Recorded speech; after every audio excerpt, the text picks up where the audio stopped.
Haleluya bathandekayo. Namhlanje ngizokhuluma abomama ababili. Labo bomama laba ama-crown wawo ashayiniswa nguNkulunkulu. Haleluya bathandekayo. Ithi God-given identity, wealth and purpose, regardless of your past, your mistakes, or how society has treated you. Hallelujah bathandekayo. Uthi God-given identity, wealth and purpose, regardless of your past. uNkulunkulu akanandaba nepast yakho.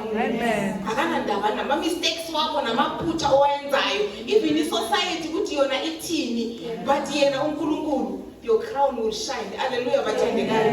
Ngizokhuluma ngabomama ababili namhlanje. Ngizokhuluma ngoHagari. Ngiphinde ngikhulume ngogoma. Haleluya bathandekayo. Labo bomama laba mangibabhekile ngabomama abayi-2. Labo bomama laba kuyaphikisana kubo. uHagari bekasebenzela uSara, kuyisisebenzi sikaSara. uSara wamtreata kabi, wamsebenzisa, mawaqeda wamxotsha. uHagari, because of her choices, wazibona esenkingeni. Amen bathandekayo. It no matter how you got to the wilderness, rejection or mistakes, God sees you, redeem you, and calls you to wear the crown He placed on you. Hallelujah bathandekayo. Ngizocela lapho uzongifundela angivulele encwadini yaka. Ngisabona la engiqala ukubhala khona. Yembelezelele bathandekayo. Yeah. Igama lana ngizocela uzongifundela sis Isa no sis Mazethi. Ngizocela oyi-1 avule uGenesis 16. If your wounds does not remove your crown. Hallelujah bathandekayo. Ilonda ongaba nazo azisusi i-crown yakho. No matter how you go through the wilderness, rejection or mistakes, God sees you. God sees Hagar. Esenkingeni wambona eku-wilderness. Rejection or mistakes, God sees you, redeem you. Goma was redeemed by God. After a life bekayiphila. Goma wayephila impilo ye-adultery. Hallelujah bathandekayo. Kepha uNkulunkulu belokhu embona. Kuthi and calls you to wear the crown He placed on you. Uyayigqoka kuphela i-crown kaNkulunkulu. Ngoba i-crown le uyiphiwe nguNkulunkulu, awuyiphiwanga ngumuntu. Mama, wear your crown and shine. I-crown oyigqokile uyashine bathandekayo. Uyabonakala kowabona umakoti mayesezoshada, mayefaka i-crown. Yazi kumnandi kanjani special amantombazana ushado saseyintombi.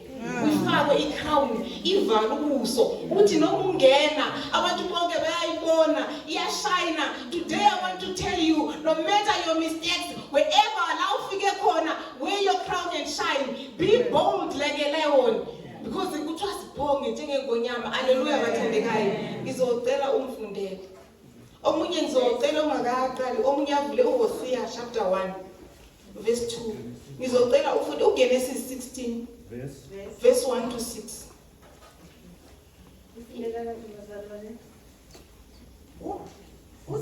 uSarai umka-Abraham wayengamzaleli umntwana, kepha wayezinezincekukazi. Wayenencekukazi yaseGibhithe, igama layo linguHagari. uSarai wathi ku-Abraham, bheka-ke uJehova ungivalile ekuzaleni. Mawungene kuyo incekukazi yami, mhlawumbe ngizakwakhela ngayo. u-Abraham walalela izwi likaSarai. uSarai umka-Abraham wathatha uHagari waseGibhithe incekukazi yakhe, wamnika u-Abraham indoda yakhe abe ngumkakhe. u-Abraham esehlalile iminyaka 10 ezweni laseKhanani 4, wangena kuHagari wakhulelwa. Esebonile ukuthi ukhulelwe, nkosikazi yakhe yadeleleka emehlweni akhe. uSarai wathi ku-Abraham, okubi okwenzile kimi akube phezu kwakho.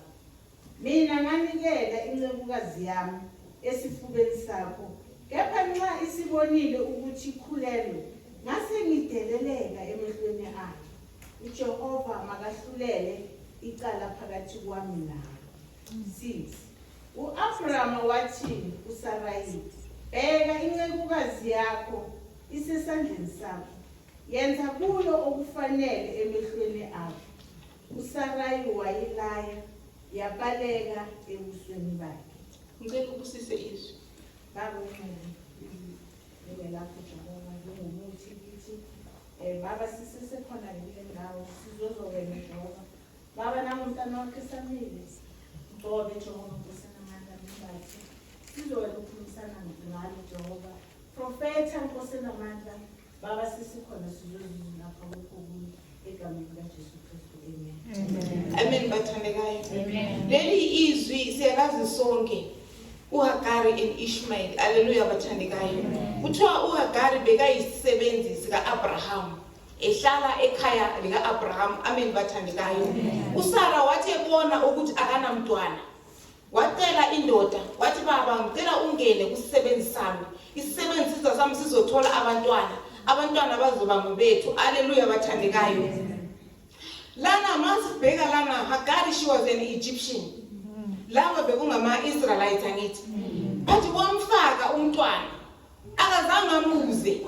Mawubheka uHagari akazange abuzwe. Akukho la kusho khona ukuthi uHagari uke waphendula or wathini. uHagari watshelwa because she was a slave. Bekayislavery yakasara. uSara wamtshela wathi baba ngena kunomntwana. Akacelanga nokucela uSara. Wamdelela uHagari. Amen bathandekayo. Wathi ngena. Naye uAbraham wayemthanda umkakhe. Wangena. Hallelujah bathandekayo. Ngithanda la kuqala khona ku verse 4. Uthi so he went in the Hagar and she conceived. And when she saw that she had conceived, her mistress became despised in her eyes. Hallelujah bathandekayo. Seyiwile ikrown yomntwana. Iwile ikrown ayisekho khona manje. Immediately the time uAbraham engena kuHagari yawa ikrown. Iwile ikrown yomntu wesifazane usetshenziswa ngomunye umuntu wesifazane. Hallelujah bathandekayo. Ngithe ukuthi your wounds does not remove your crown.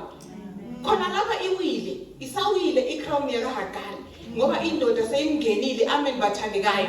Naye uHagari wathi ngesikhathi ebona ukuthi khona manje sekhulelwe wangathi crown yashayina nyana. Wayesezama ukuzibona naye esezibona engumedemu, esezibona emuhle emehlweni kaMedemu, engakwazi ukuthi uMedemu nguyophetha isikhiye. Hallelujah bathandekayo.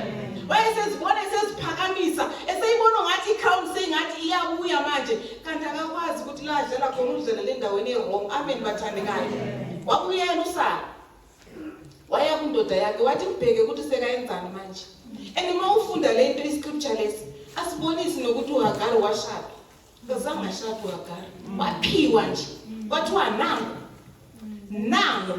ngena kuye. Wangena uAbraham. uSara naye uHagari naye sekazibone sengumedeni. Sesibona ke yena lapho engafananga azibone khona. Wazibona sezibeka. Kuthiwa ngesinye isikhathi ungabozibeka phezulu. Yehla phansi. Humble yourself by the side of the Lord. And esingakhohlwa uHagari, she was an Egyptian.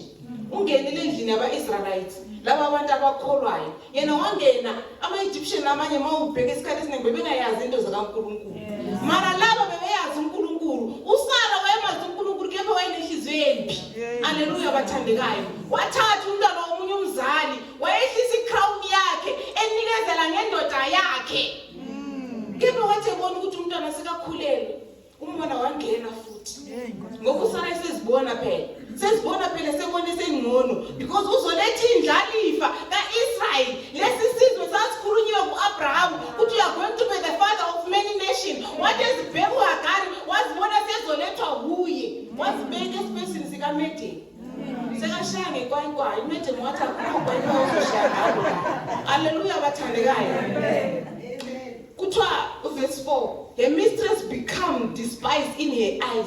Wayesimdelela edelela uMedemu. Sesibone ngumedemu. Uqhatshiwe namhlanje. Sasa sozibona ungcono ngoba ukwazi umsebenzi. Akusiyo ikhampani. Akusiyo neyakho ikhampani. Ikhampani inabanikazi. Enabanikazi bazokugoba umsila. Mawukuthi uyaphakama lapha ukuphila isikhundla kuba kudlamini 2 days. Athi shumela kusasa sengifuna ukuyovulela ibandla. Hallelujah bathandekayo. Sengizibona sengikwazi ngithi hayi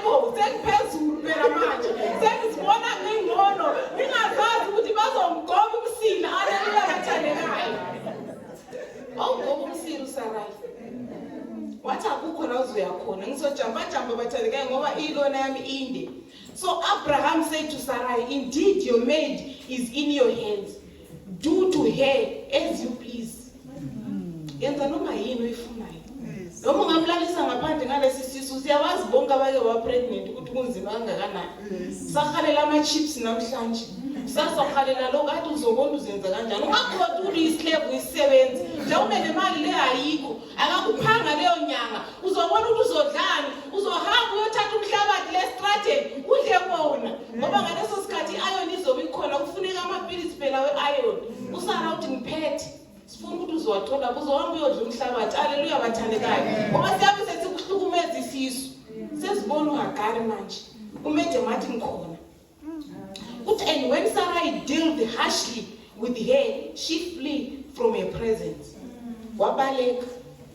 Akazama lindi uHagari. Wasizwa isandla sikaMedem. Uthi khona manje uMedem kubhlungu manje. Uthi Hagari wounded by people used to send her away pregnant. Wasetshenziswa uHagari.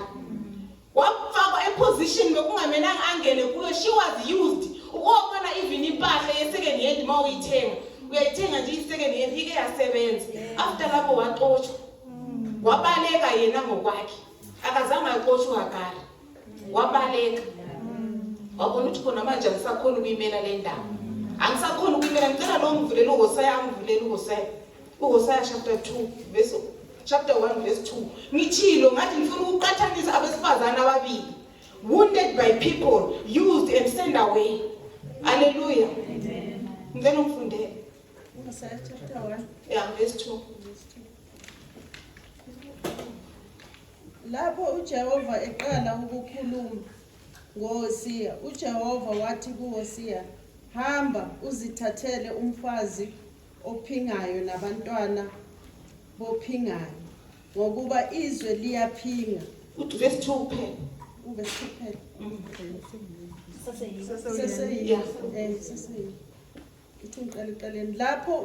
Lapho uJehova eqala ukukhuluma ngoHosea, uJehova wathi kuHosea, hamba uzithathele umfazi ophingayo nabantwana bophingayo, ngokuba izwe liyaphinga nokuphinga ngokungamlandeli uJehova.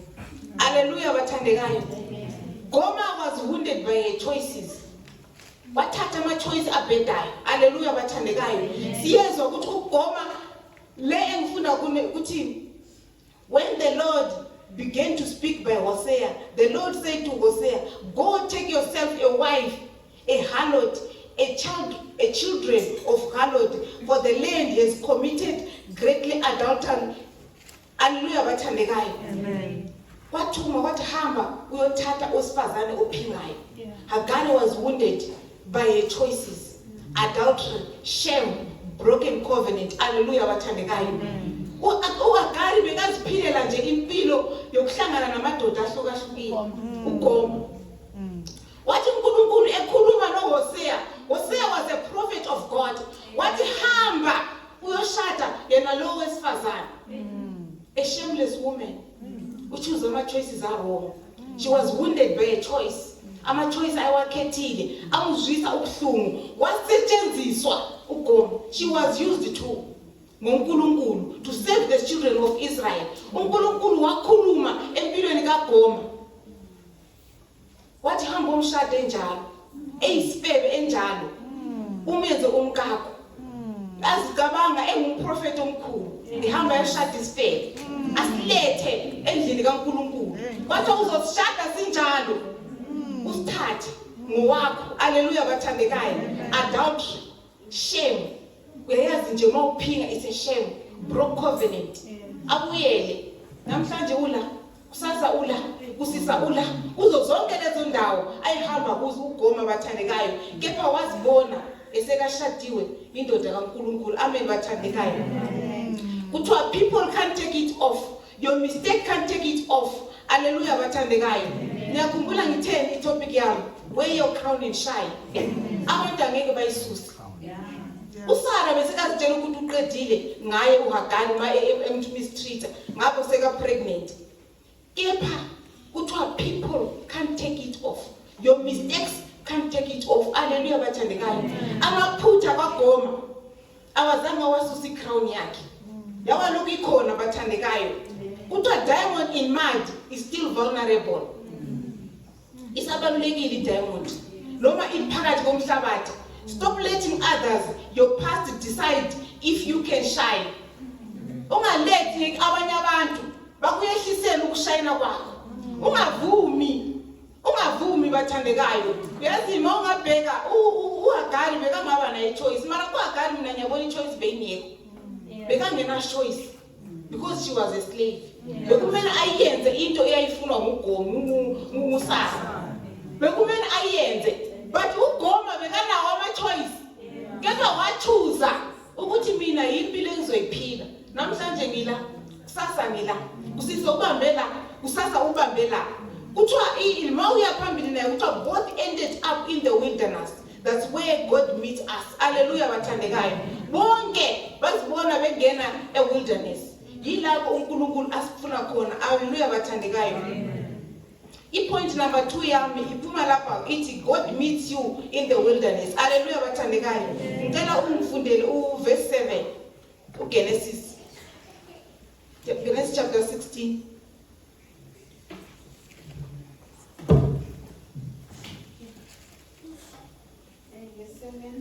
Uyehlena ngizokutshela masukumeni ustop.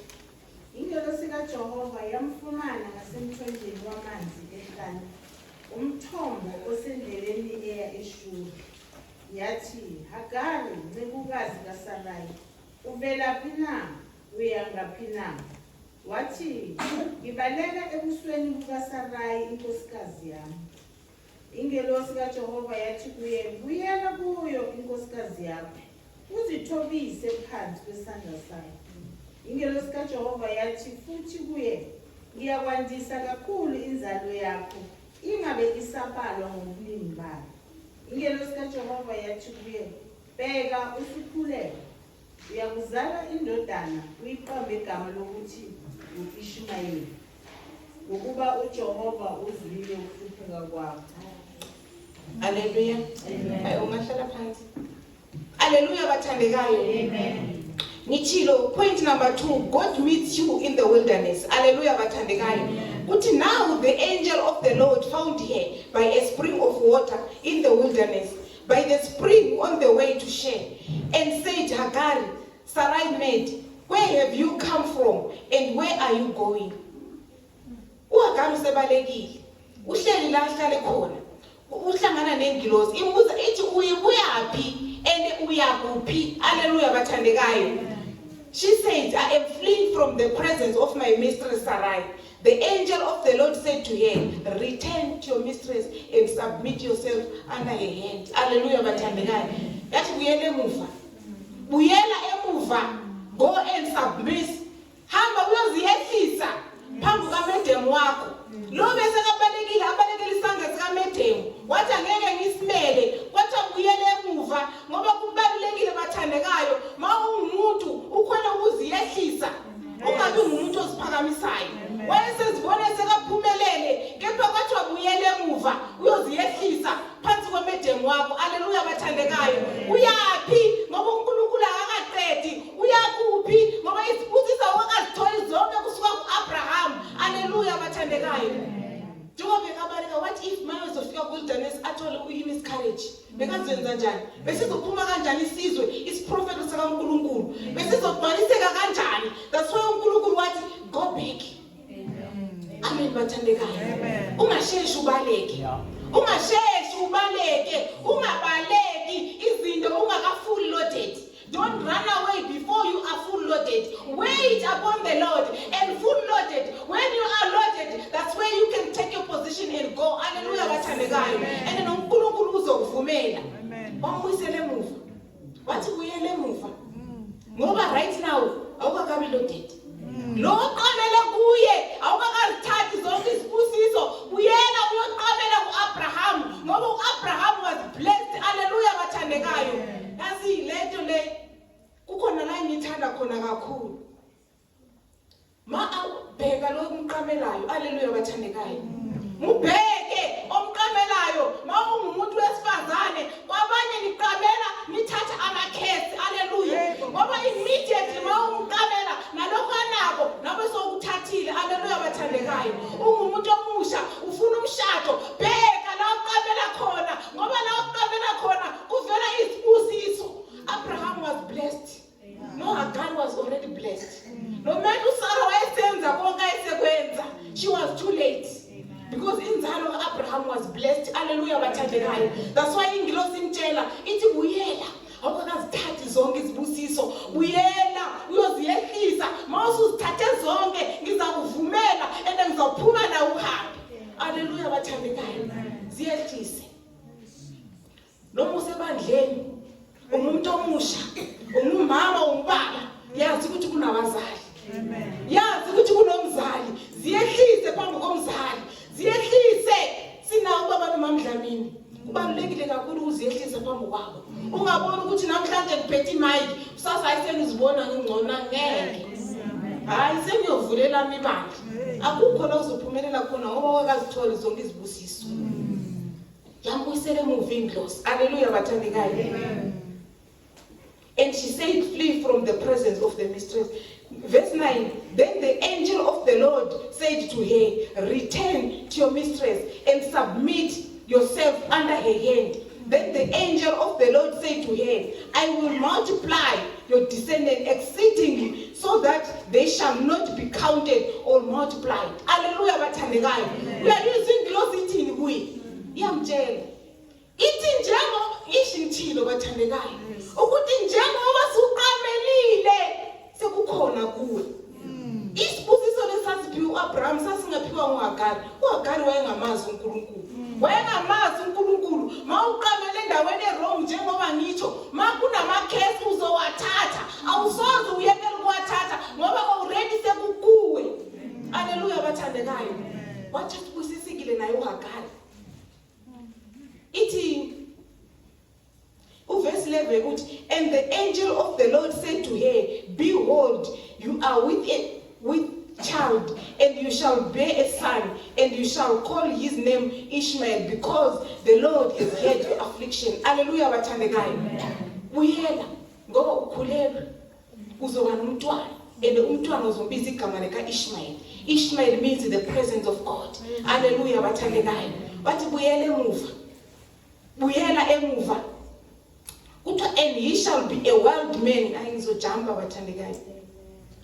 Verse 18. Then she called the name of the Lord who spoke to her. You are the God who sees. For she said, have I also here seen Lahai Roy? Hallelujah bathandekayo. Kuthiwa uHagar mayiqeda lapho wabiza indawo.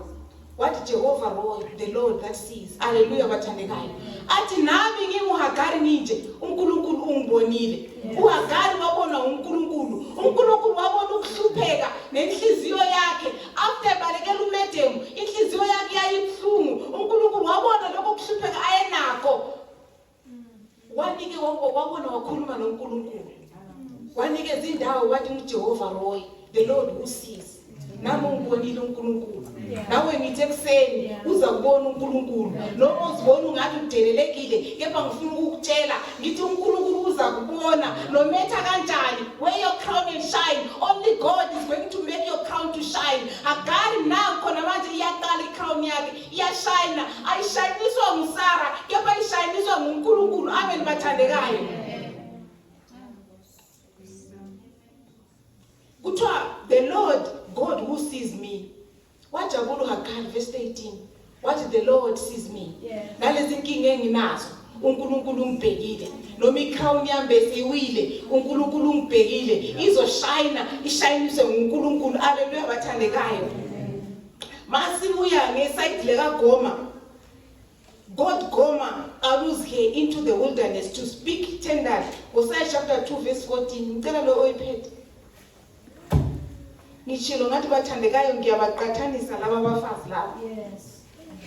Hosea chapter 2. Sisimazethi ngicela ngomi yafundele uHosea chapter 2 verse 14.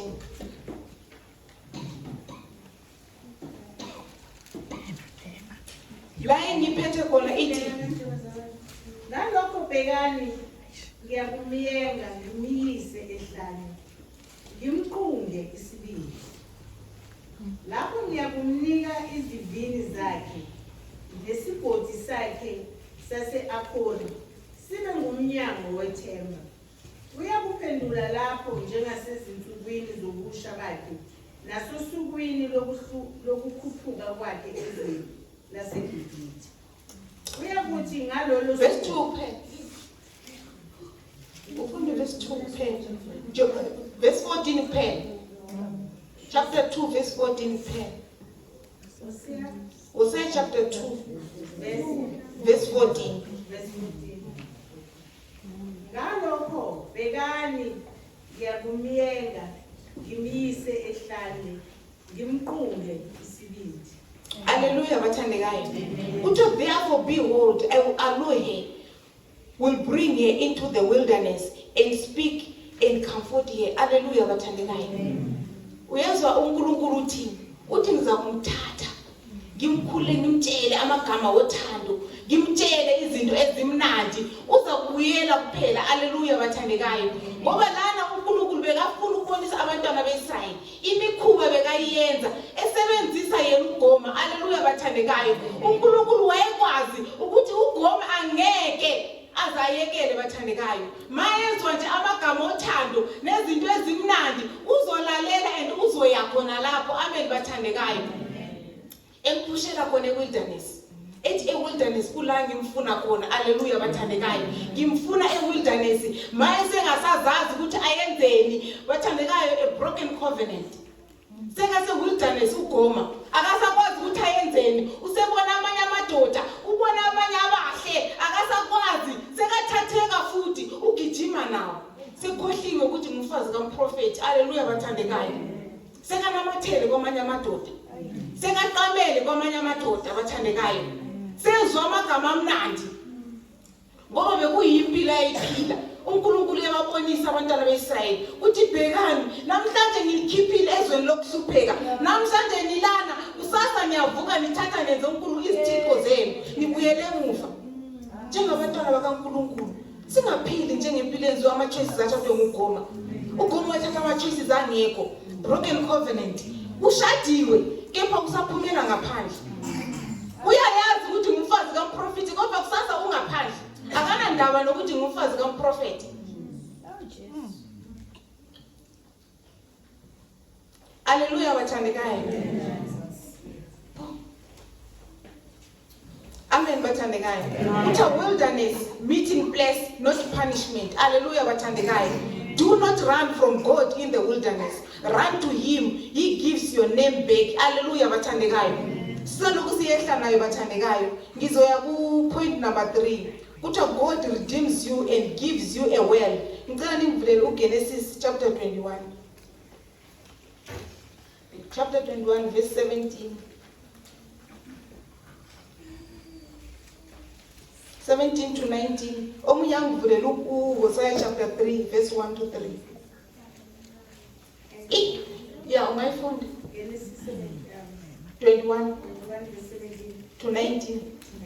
uNkulunkulu wezwa izwi lomfana ingelosi kaNkulunkulu yamemeza kuHagari isezulwini yathi kuye kuyini Hagari ungesabi ngokuba uNkulunkulu ulizwile izwi lomntwana lapho ekhona.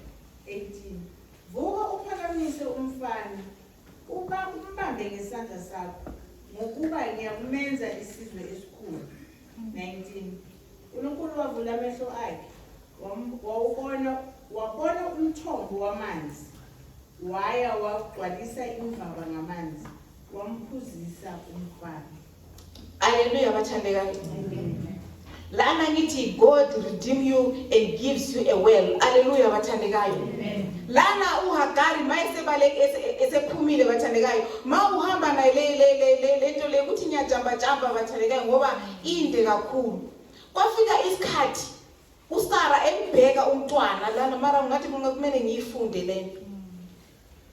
Ngizobuyela emuva kancane ngizofunda uverse 8. Yena lo chapter 21 verse 8. It so the child grew and was weaned. And Abraham made a great feast on the same day that Isaac was weaned. And Sarah saw the son of Hagar, the Egyptian, whom she had born to Abraham's coffin. Therefore she said to Abraham, cast out this bondwoman and her son, for the son of his bondwoman shall not be heir with my son, namely with Isaac. And the matter was very displeasing in Abraham's sight because of his son. Hallelujah, bathandekayo. Uthe esahamba uSara esembona umntwana ekhula. Uyakuthiwa wayehamba kune party. uAbraham ujabulela umntwana wakhe. uSara wathi ebona umntwana ijealousy yafika. Yamshaya ijealousy. Wathi angeke lo mntwana lo azodla ifa lendoda yami. Ma ufalana uzenzakalayo. Ufuna umntwana wami azoshare izinto zakhe nalo mntwana wakho nalo mfazi lo. Usekhohliwe. uHagar uSara uthi nguye owafaka uHagar kule ndawo. Ukhohliwe into ayiqalile from the beginning ukuthi nguye umsusa wayo yonke lento le. Ijealousy selimphethe akasafuni umntwana athole okungokwakhe. Ngoba ijealousy liyasiphatha bathandekayo. Liyasiphatha ijealousy liyakuphatha likususe endaweni. Likubeke la ungacabangeli khona. Nangu omunye limphethe ijealousy. Umona umphethe. Mayesebona ena uyakwazi uSara ukuthi ingane kaHagar yi-first born kaAbraham. Wathi letha lo muntu wakho lo asuke nale ngane. Mqothe la ekhaya. Makaphuma hamba yazi ngikhumbula last year kulinyanga yabomama. Umama uncane uke wakhuluma wathi kune voice enye uNkulunkulu asinikeze yona thina abantu besifazane. Ukuthi mawukhuluma endodeni, indoda ilalela lokho umtsho khona. Indoda mayithanda iyenza khona lokho. Uthe eqeda ukukhuluma uSara etshela uAbraham. uAbraham walalela wayenza exactly lento le ayitshele yona. Kepha iBhayibheli lithi inhliziyo yakhe beyibuhlungu. Beyibuhlungu inhliziyo yakhe but because ngenxa yothando akakwazi ukuthi ayenzeni. Wathatha kuphela umntwana wamhambisa kuphela kunjalo. Amen. Ngumsingathansi. Icimile phone. Oh.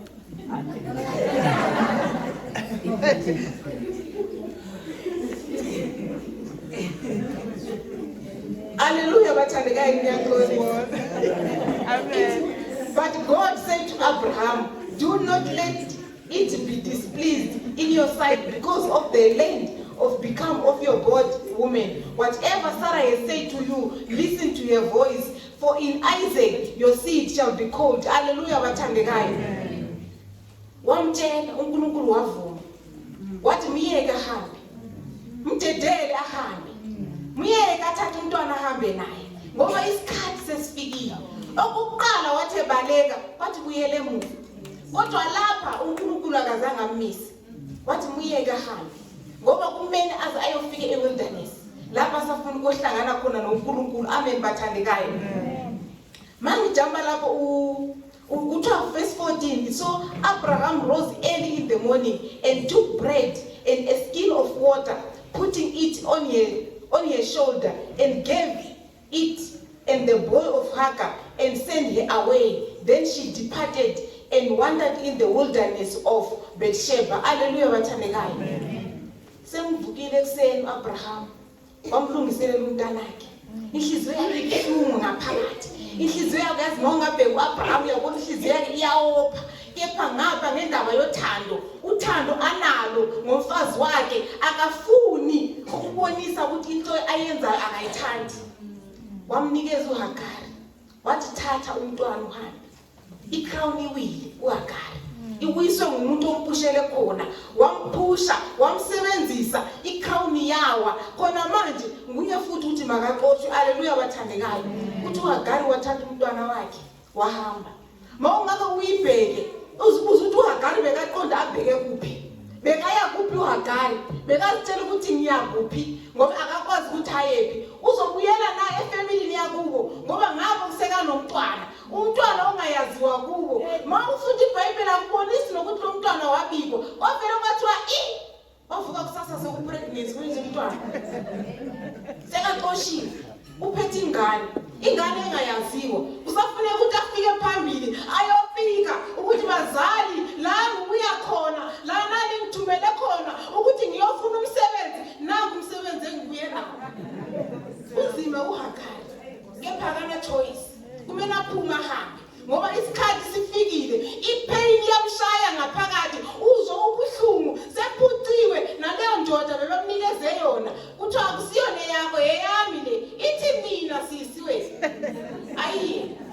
bathandekayo. Kumele aphume athathe umntwana wakhe. Yazi mawukubheke ngelinye ilihlo, mawukubona especially mabe khona ama-single mothers, uyicabange leyo nto leyo. Umuntu akunikeza umntwana akacabangi nokuthi udlani, akafoni nokubuza lo yi-situation ayibhekane nayo Hagari. Kathiwa hamba nalo mntwana wakho, akazazi ukuthi uyoqala kuphi, akanalutho, akanakudla, akananex, uphiwe nje isigubhu samanzi, akuna furniture, akuna le imali leyo yokuhlawula leyo kuthiwa kuyahlawulwa, kuthiwa phuma nje kuphela, get out yona manje uhamba. Haleluya bathandekayo. Mawufunda uverse 17 and God kuthiwa wathi ephuma uHagari waya e-desert, e-wilderness, ephethe ingane yakhe. Inyembezi ziyayehla njengomama, inyembezi ziyayehla. Amshuwa ngaleso sikhathi wayephethe isisu sakhe ecabanga ethi uNkulunkulu ngenze njani, ngizothatha kuphi, ngihlanganise nani, yini into ngizoyenza, le ngane ngizoyiwondla ngani, le ngane ngizoyiphani, ngoba ubaba wakhona uncedile naye ukungikhipha ngesango bathandekayo. Umkhiphe ngesigubhu samanzi phela nesikhafuthini se-Tupperware, athi ngizodla endleleni. Haleluya bathandekayo. Okuningi ngizokubona phambili, akasakwazi uHagari ukuthi uzoyaphi bathandekayo. Then she went and sat down across him at a distance of about a waist short, for she said to herself, let me not see the death of my boy. So she sat opposite him and lifted up her eyes and wept. Haleluya bathandekayo. Wahlala uHagari wathi angeke ngibheke ingane ifa, wabheka eceleni wafulathela wakhala. Hagari was Egyptian, wayengamazi uNkulunkulu, akazange athandaze. Into ayaziyo ukhala kuphela. Ayenzile uHagari wayekhala kuphela, akhala afulathela umntwana. Ngathi ngesikhathi samanje asifuna abomama abakhalayo, sifuna abomama abathandazayo.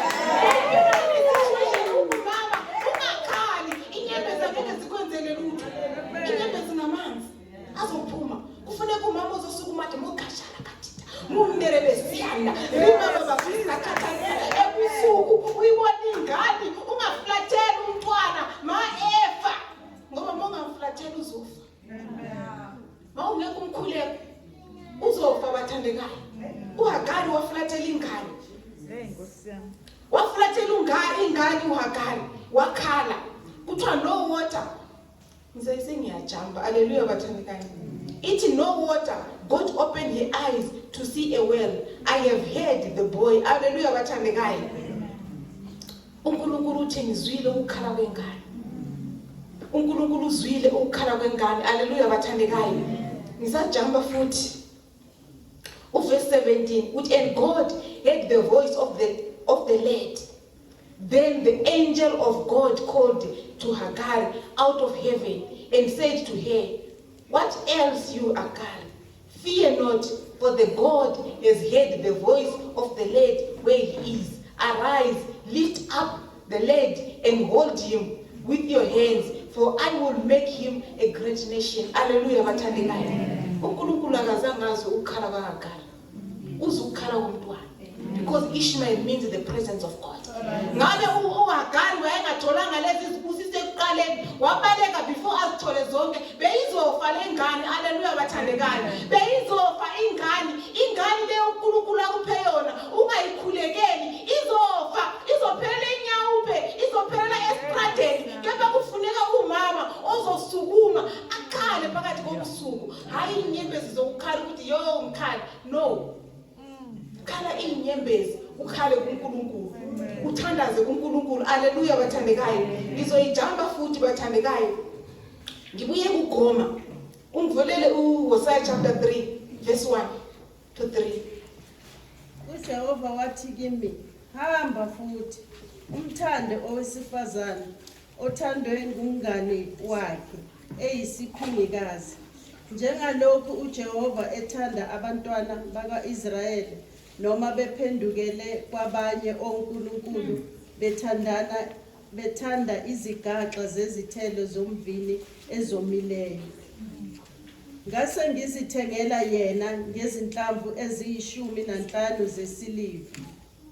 nangehomere lebhali nangengxenye yehomere lebhali. Ngathi kuye, uyakuhlala kimi izinsuku eziningi ungafeki, ungabi ngomunye, nami ngibe njalo kuwe. Haleluya bathandekayo. Amen. Sengizoyikhatha intshumayelo yami ngoba ngibona nesikhathi sihambile bathandekayo. Lana uHosea chapter 3 ithi then the Lord said to me, go and love a woman who is loved by a lover and is committing adultery, just like the love of the Lord of the children of Israel, who look to other gods and love the righteous cake of the pagan. Hallelujah bathandekayo. Amen. Wathiwa hamba ubuyele umthatha. UGoma wayesesukile sebuyelile emkhubeni yakhe. Wayengasekho uGoma ngalesi sikhathi. Wayesebuyelile emsebenzini wakhe wobufebe. Haleluya bathandekayo. Wayesebuyelile bathandekayo. uNkulunkulu wathinta uHosea wathi ngithi buyela uhambe uyomthatha. Emva kwamanje ungahambi ulengisa izandla. Ungahambi ulengisa izandla. Hamba uyomthatha kuleyo ndoda ahlala nayo. Hamba uyomthenga. Haleluya bathandekayo. Athi buyela uyomthenga. Buyela uyomthenga uzomenza umfazi wakho. Uthi so I bought her for myself for the 50 shekels of silver and one and one half homers of barley. And I said to her, you shall stay with me many days. You shall not play the harlot, nor shall you have a man. So too will I be towards you. Hallelujah bathandekayo. Kuthiwa God redeem you and gives you a word. uNkulunkulu uyasithenga. Hallelujah bathandekayo. There is a restoration kuGoma. Goma was restored by God. Kule mkhuba ayiyenza yonke uNkulunkulu wathi buyela uhambe uyomthenga. Ngoba kuyabonisa bathandekayo singabantu siyahamba la ngaphandle kukhona la sidlula khona sidlula nekwezinye indlela ezinye indawo okungamelanga ufike kuzo. Haleluya bathandekayo.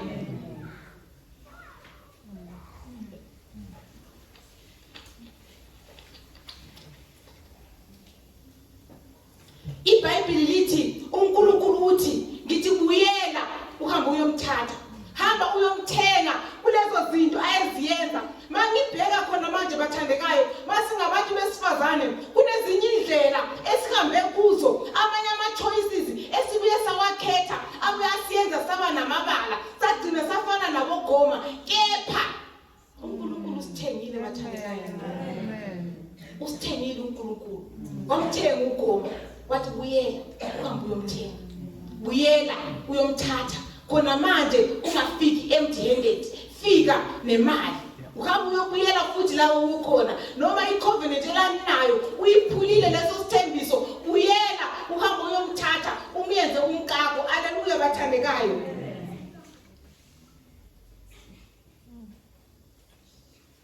Kuthiwa God pays the price. Uyabhadala uNkulunkulu omuhle bathandekayo. Amen. Uyabhadala uNkulunkulu wambathandekayo. Uyabhadala uNkulunkulu oyingcwe bathandekayo. Wambhadala uGoma, wambuyisela eposition, wambuyisela kuba ngumama, wambuyisela ukuthandwa futhi. Yazi istory sakaHosea mawungasilandelela kakhulu sibhlungu. Ubuyela usiyothatha umfazi endodeni yonke ehlale nenye indoda. Ngiyazibuza ukuthi mayifika uqale kanjani uHosea. Uqale kanjani ngoba iBhayibheli yathi lithi already uGoma bese kahlala nendoda. uNkulunkulu athi buyela uhambe uyomthatha. Buyela uhambe uyomthatha. Loyo ngowakho. Wahamba uHosea, wahamba wayomthatha, kwaba ngumkakhe, wafika wamlobola, wamkhiphela amalobolo futhi okwesithu. Look how special we are kuNkulunkulu. We are so special kuNkulunkulu. Noma singaziyenza zonke, singahamba, singathini, ubhuquke uthini, kepha uNkulunkulu uyakuthanda. God will restore you and you will shine. God will restore your crown and it will shine.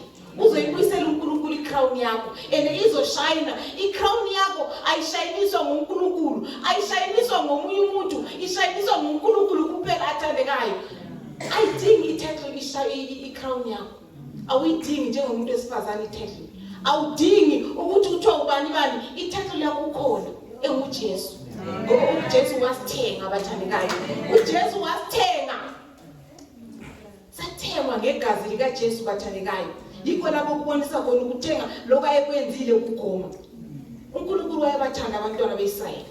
Noma bewonile bekwenzile konke bebekwenzile, kepha uNkulunkulu wabathenga bathandekayo.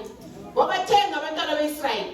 Wababuyisela bezenza izinto bethi ngiyanithanda wozani kimi futhi ebezenza izinto uNkulunkulu alokabonisa uthando lwakho njengothando analo ngathi ngalesi sikhathi. Siyabona phambi kaNkulunkulu siyawathatha ama-choice abhedayo sigcine sinjengawo Goma ukambelana namhlanje ubambe lapha nalapha ujike ke kuNkulunkulu uthi woza ngikuthanda unjalo.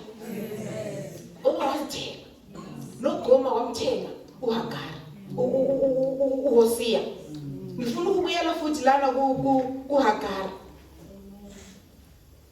Chapter 21.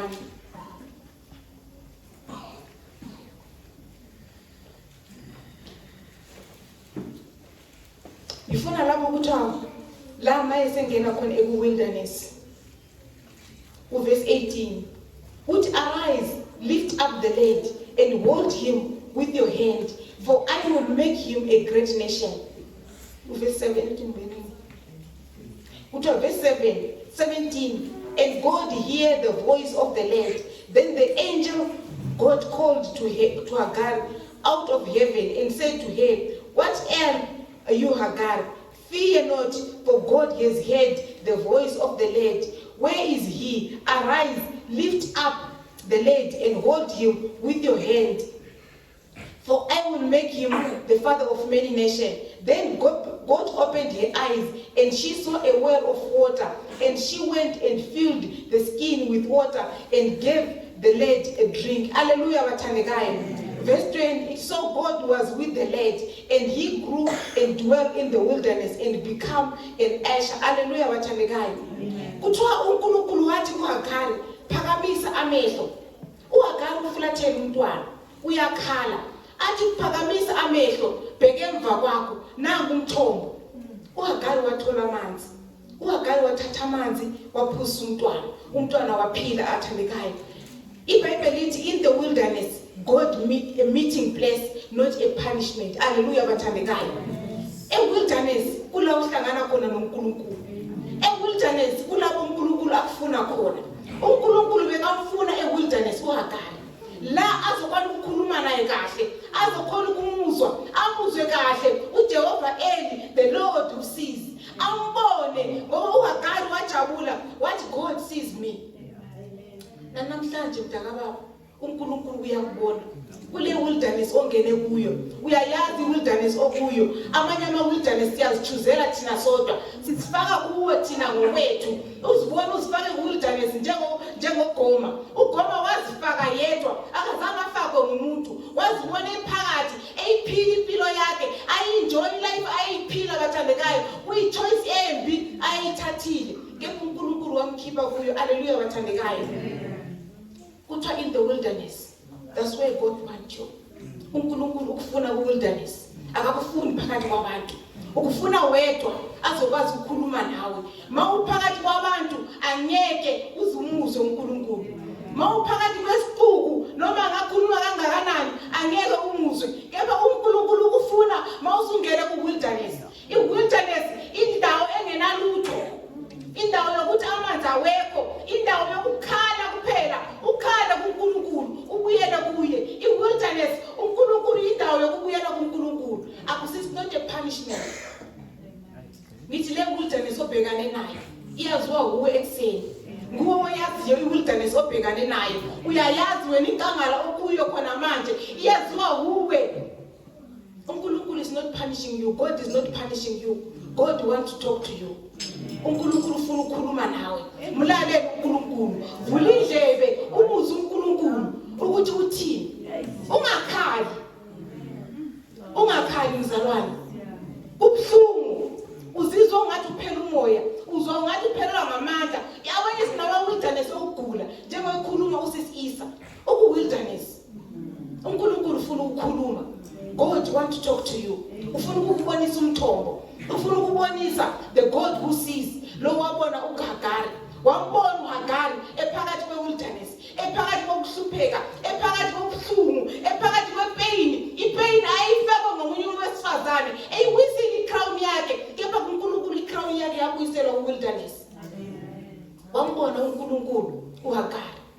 phakathi kwe-wilderness wabona uNkulunkulu wabhekana naye wathi bheke emva kwakho nangu umthombo thatha uphuzise umntwana haleluya bathandekayo ngoba wayeqamele endaweni ekahle ngawe waphuma ngalesani isikhathi uHagari wabaleka kwakungeke kuze uphumelele kepha uNkulunkulu wathi linda yila ngikufuna khona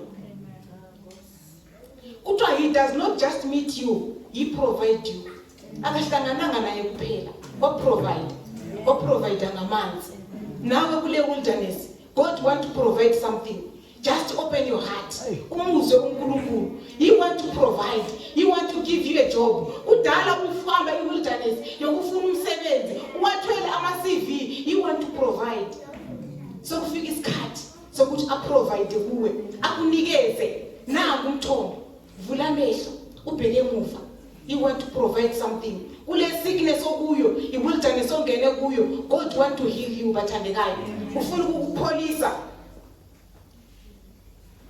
kuthiwa no water God open her eyes to see a well I have heard the boy haleluya bathandekayo uNkulunkulu uyakhuluma uthi ngikuzwile ukukhala komntwana haleluya bathandekayo masifunda futhi lana kuHosea chapter 2 verse 19 ngicela umfundele ngokushela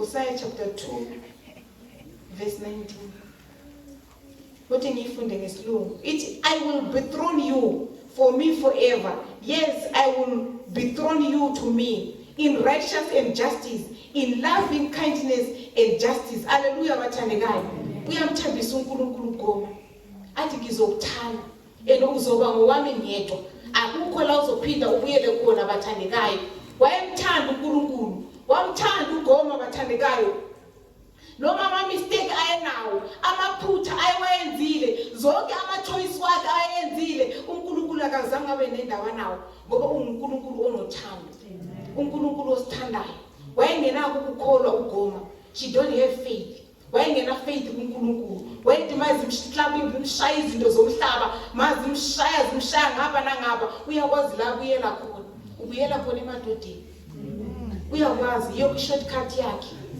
bekangenayo shortcut enye bathandekayo beyingekho mawungumntwana kaNkulunkulu ungabona uyiphila impilo kaGoma yokufuna izinto zama shortcut akukho la zokuyisa khona bambelela kuNkulunkulu uGoma wayebona kungcono shortcut namhlanje sikho uyakwazi ukuthi ngiyovuka kuphi namhlanje akunakudla uyakwazi ukuthi ngiyovuka kuphi kepha uNkulunkulu no matter ukwenzile uNkulunkulu uyakuthanda kuphela God redeem her haleluya bathandekayo God restore her wambuyisela wear your crown and shine haleluya bomama amen sengizoqeda bathandekayo sengizoqeda uyazi ngizihlanganisile lezi zinto kuthiwa your crown is from God not people i-crown yakho ivela kuNkulunkulu ayiveli emuntwini uSara wayibuyisa i-crown yomntwana kepha uNkulunkulu wayirestore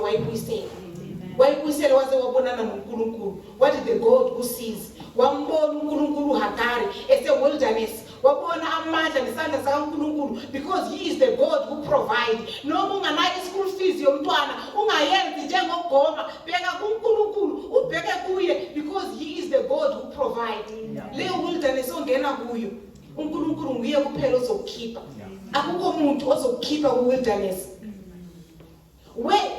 where it even in the wilderness where it will reflect Jesus haleluya bathandekayo uku wilderness igqoke i-crown yakho igqoke uku wilderness ngoba uyayazi ukuthi i-crown yakho uyithola kuphi uyithola la ungumuntu wesifazane kulawo uyithola khona i-crown yakho noma ungenile ku wilderness noma bekuthengisile bakunikeza bakuyuza bakusebenzisa kepha uNkulunkulu uzoyibuyisela i-crown yomuntu wesifazane wayibuyisela i-crown kaHagari wayibuyisela uHagari washayina nakuGoma wayibuyisela i-crown uGoma washayina washada futhi kuthiwa wathi Goma wathi ngimbonile uNkulunkulu ngoba ngitholile uthando wathola uthando uGoma waluthola uthando kuNkulunkulu bathandekayo akazange amshiye uNkulunkulu bathandekayo kuthiwa both Hagar and Gomer reminded us that a woman's true crown does not come from a perfect life.